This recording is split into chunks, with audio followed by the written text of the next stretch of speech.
السلام عليكم. مرحبا بكم أخواتي إخواني في قناتي الثانية Everything with هبة. فصل الشتاء تكون البشرة أكثر عرضة إلى الجفاف والتشققات، وهذا ما يسبب ظهور التجاعيد المبكرة والقشور في البشرة. ضروري من ترطيب البشرة من الداخل والخارج، خصوصا في فصل الشتاء. الابتعاد عن المدافئ المركزية أو المدافئ أو التنقل من مكان دافئ جدا في الغرفة إلى مكان بارد جدا، هذا مضر بالبشرة. تناول الأغذية المحفزة لتكوين الكولاجين ولجريان الدورة الدموية والتدليك الطبيعي والماسكات الطبيعية والشرب لترين من الماء يوميا ضروري. ضعوه نظام حياة. اليوم أحضرت لكم وصفة زيوت تعتبر خلطة زيوت لترطيب البشرة يوميا، صالحة لجميع أنواع البشرات، ولتتحسس من بعض المواد من هذه المكونات تستغنى عنها. هذه الخلطة الزيوت ترطبي بها البشرة تاعك كل ليلة، يعتبر ماسك زيوت لترميم البشرة من المشاكل اللي تعرضت لها في النهار. تابعوني أخواتي مع أول نوع من هذه الزيوت. أولا عندنا زيت جوز الهند كوكونات أويل، يكون جامد في الفصل البارد، لكن في الفصل الدافئ يكون سائل. فوائده رهيبة. نحتاج إلى ملعقة من زيت جوز الهند، يرطب البشرة، يقلل من ظهور البقع الداكنة على الوجه والتي تكون ناتجة عن التعرض المباشر لأشعة الشمس، يزيل الخلايا الميتة عن الوجه، يحد من ظهور الأوساخ المتراكمة في الوجه، يقلل ظهور حب الشباب على الوجه، يحد من ظهور الخطوط البيضاء الدقيقة على الوجه، يرطب البشرة أكثر ويجعلها أكثر نعومة، يستخدم لإزالة الرواسب والمكياج من البشرة، ويقلل من نسبة الزيوت في الوجه. نحتاج إلى ملعقة كبيرة. نضيف لها ملعقة كبيرة من زيت اللوز الحلو، يبيض البشرة، يوحد اللون، يقضي على الهالات السوداء، ينظف الوجه كذلك، ويقوم بتقشيره. هو الحل الأمثل لعلاج أمراض الجلد والبشرة، يحمي البشرة من الخطوط والتجاعيد الرقيقة، صالح لجميع أنواع البشرات. نحتاج إلى ملعقة كبيرة. نضيف لها ملعقة كبيرة من زيت العنب. فوائد زيت العنب: يشد الوجه، يخفي الدوائر الداكنة، يرطب البشرة، يؤخر علامات الشيخوخة، ويقيها من أشعة الشمس الضارة، التخلص من حب الشباب والبثور. ونضيف لها ملعقة من زيت الفيتامين أ، الفيتامين إي، الفيتامين ه. واللي ما عندهاش هذا الزيت تستعمل كبسولات الفيتامين إي أو الفيتامين أ، الفيتامين ه. ضروري في هذا الكريم، حاولوا تجدوه.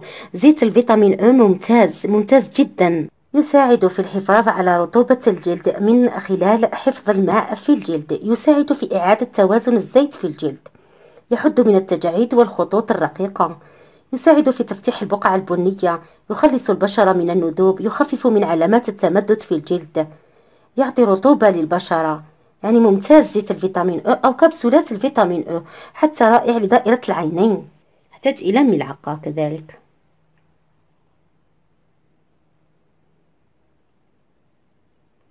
ملعقة.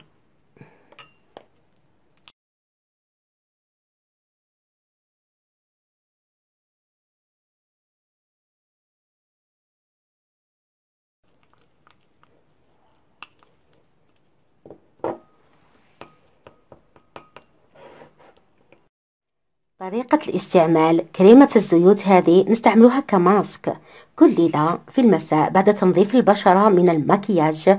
طبقيها على البشرة كاملة، دائرة العينين، الرقبة، تركيها لمدة ساعة كاملة. بعد مرور ساعة كاملة اعملي مساج خفيف للبشرة، مثلا هكذا، مساج خفيف للبشرة، وطبطبة ونشفيها بعد ذلك بالمناديل الورقية. إذا أردت أن المبيت بها الليلة كاملة عادي، هي رائعة. وإذا أردت إزالتها ووضع كريمك الليلي العادي، نفس الشيء، طريقة رائعة. خلي لك البشرة منعمة، رطبة، ناعمة، مشرقة، بيضاء، بدون تجاعيد وخطوط رقيقة. نتمنى تجربوه لأنه فعلا يعطي نتيجة.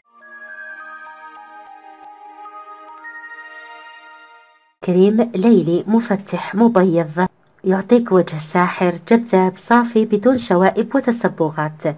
استعمليه كل ليلة، هو كريم الليل المبيض والمفتح للوجه والرقبة، يزيل التصبغات، يزيل الشوائب ويغذي البشرة، كذلك يرطب ويقلل من النمش، البقع الداكنة، السمراء، التصبغات، يزيل حتى الخطوط الرقيقة وحب الشباب، ويساعد على التقليل من التجاعيد وكذلك الندوب، الحفر الناتجة عن البثور.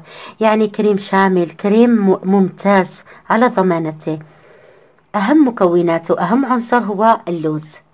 اللوز اشتري حبوب هكذا من عند العطار أو من عند السوبر ماركت، السوبرات، المواد الغذائية. انقعيه في ماء ساخن جدا واتركيه مثلا ساعات حتى يتخمر جيدا، ثم قومي بتقشيره، يعطيك هكذا نتيجة. بعد ذلك قومي بطحنها جيدا حتى تصبح باودر. دقيق اللوز، بودرة اللوز، باودر اللوز، هكذا يصبح. قومي بوضعه في علبة تكفيك لشهر لشهرين، يعني عادي، استعمليه كل ليلة. المسحوق جاهز أخواتي. اقفليه جيدا هكذا، وكل ليلة خذي منه مقدار ملعقة صغيرة لتستعمليها.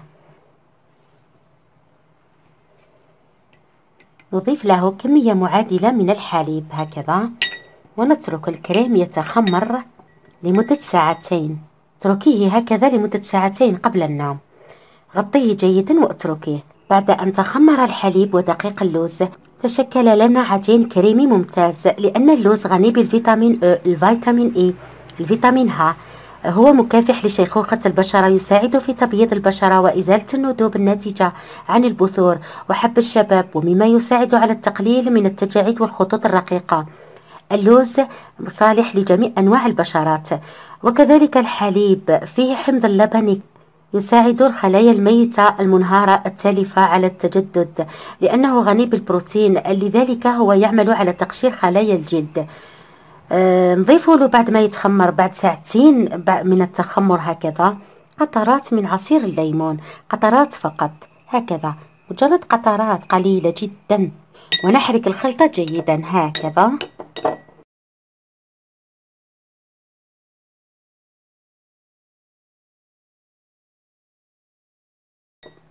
طريقة الاستعمال حبيباتي: اغسلي البشرة جيدا بمنظف أو مزيل مكياج، أو المهم ضروري تكون البشرة خالية من المكياج ومن أي زيوت وكريمات، يعني تكون نظيفة تماما.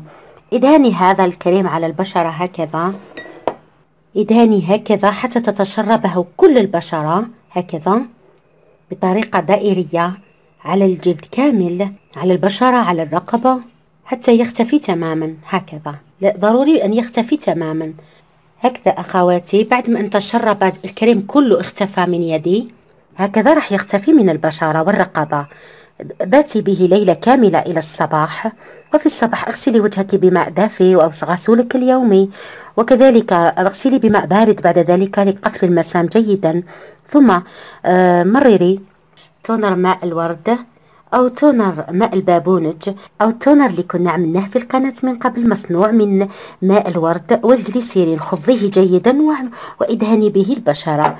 أخواتي لا تخافن من الكريم أنه راح يجفف البشرة، هو لن يجفف البشرة، بالعكس، لأنه اللوز مادة غنية بالفيتامين أ، الغنية بالفيتامينات التي تغذي البشرة، صالح لجميع أنواع البشرات. أخواتي هو يستعمل استعمال فوري، مثلا تكوني عاملة قنينة فيها اللوز المطحون هكذا، خبئيها في خزانة، كل ليلة خذي فقط ملعقة صغيرة منه، اخلطي لها قليل من الحليب، وبعد ساعتين ضيفي قطرات من عصير الليمون وطبقيه على البشرة والوجه. استعمليه كل ليلة، بعد أسبوعين راح تلاحظي النتيجة، لن تستغني عنه بعد الآن. اهتموا ببشرتكم أخواتي، اهتموا بها من ناحية الغذاء الصحي، شرب لترين من الماء يوميا، تناولوا الخضروات، الفواكه، ابتعدوا عن الدهون، عن المقليات، ضعوا واقي شمس ممتاز قبل الخروج، أزيلوا المكياج قبل النوم، ورطبوا البشرة، ضعوا المساج الليلي للوجه لأنه ينشط الدورة الدموية، واتبعوا الخلطات الطبيعية. وضروري من المكياج يكون من نوعية جيدة، لأنه هذا يؤثر على مسام البشرة، وداوموا على الوصفات الطبيعية. نشكركم أخواتي على الدعم، نشكركم على الثقة، نشكركم على التواجد الجميل في قنواتي الاثنين، وأهلا وسهلا بكل من انضم إلى قنواتي من كل أنحاء العالم. أهلا وسهلا، شكرا بزاف بزاف، وإلى اللقاء، سلام.